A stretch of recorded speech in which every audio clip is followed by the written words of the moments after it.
ಬೆಳವಣಿಗೆ ಇದು ಒಂದೇ ಕಾರಿನಲ್ಲಿ ಖರ್ಗೆ ಮತ್ತು ಡಿಕೆ ಶಿವಕುಮಾರ್ ಅಂದರೆ ಮಲ್ಲಿಕಾರ್ಜುನ ಖರ್ಗೆ ಮತ್ತು ಡಿಕೆ ಶಿವಕುಮಾರ್ ಪ್ರಯಾಣವನ್ನು ಮಾಡಿದ್ದಾರೆ. ದೆಹಲಿಗೆ ಪ್ರಯಾಣವನ್ನು ಬೆಳೆಸಿದಂಥ ಎಐಸಿಸಿ ಅಧ್ಯಕ್ಷ ಮಲ್ಲಿಕಾರ್ಜುನ ಖರ್ಗೆ ಅವರ ಕಾರಲ್ಲಿ ಡಿಕೆ ಶಿವಕುಮಾರ್ ಹೋಗಿದ್ದಾರೆ. ಸದಾಶಿವನಗರದಲ್ಲಿರುವಂಥ ಖರ್ಗೆ ನಿವಾಸ. ಖರ್ಗೆ ಹೊರಟಿದ್ದರಿಂದ ಯಾಕಂತ ಹೇಳಿದ್ರೆ ಮಾತನಾಡಬೇಕಾಗಿತ್ತು, ಫ್ಲೈಟಿಗೆ ಟೈಮ್ ಆಗಿರುತ್ತೆ.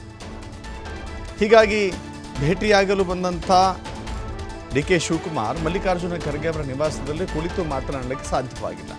ಹೀಗಾಗಿ ಹೇಗೋ ಏರ್ಪೋರ್ಟ್ ಕಡೆ ಹೋಗ್ತಾ ಇದ್ರಲ್ಲ, ನಾನು ಬಂದ್ಬಿಡ್ತೇನೆ ಜೊತೆಗೆ ಅಂತ ಹೇಳಿ ಕಾರ್ನಲ್ಲಿ ಕುಳಿತುಕೊಂಡು ಕಾರಿನಲ್ಲಿಯೇ ಮಾತನಾಡ್ತಾ ಜೊತೆಗೆ ಪ್ರಯಾಣವನ್ನು ಮಾಡಿದ್ದಾರೆ.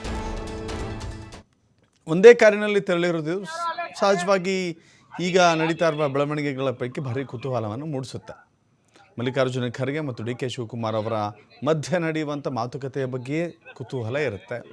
ಡಿ ಕೆ ಶಿವಕುಮಾರ್ ಹಾಗೂ ಮಲ್ಲಿಕಾರ್ಜುನ ಖರ್ಗೆ ಈ ಸೀಟ್ ಹಂಚಿಕೆ ವಿಚಾರಕ್ಕೆ ಸಂಬಂಧಪಟ್ಟಂತೆ ಅಥವಾ ಪವರ್ ಶೇರಿಂಗ್ ಹಂಚಿಕೆ ಸಂಬಂಧಪಟ್ಟಂತೆ ಚರ್ಚೆ ನಡೆಸಿರ್ತಾರೆ ನಮ್ಮ ನಂಬಿಕೆ ಇದೆ.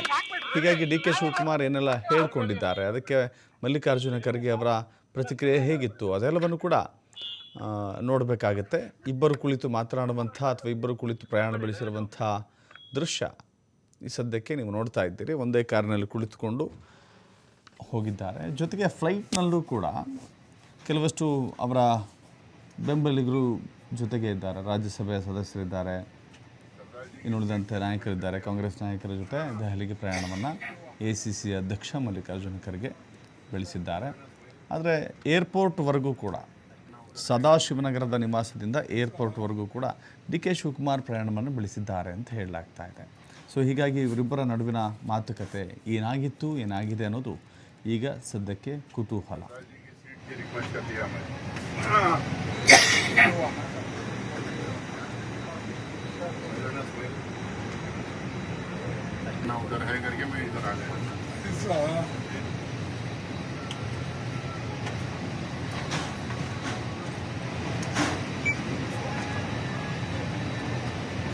सरदार जी की सीट की रिक्वेस्ट कर दिया मैं।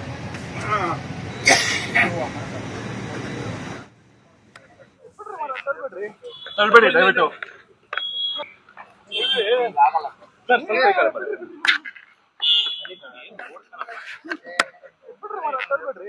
ತಳ್ಬೇಡಿ ದಯವಿಟ್ಟು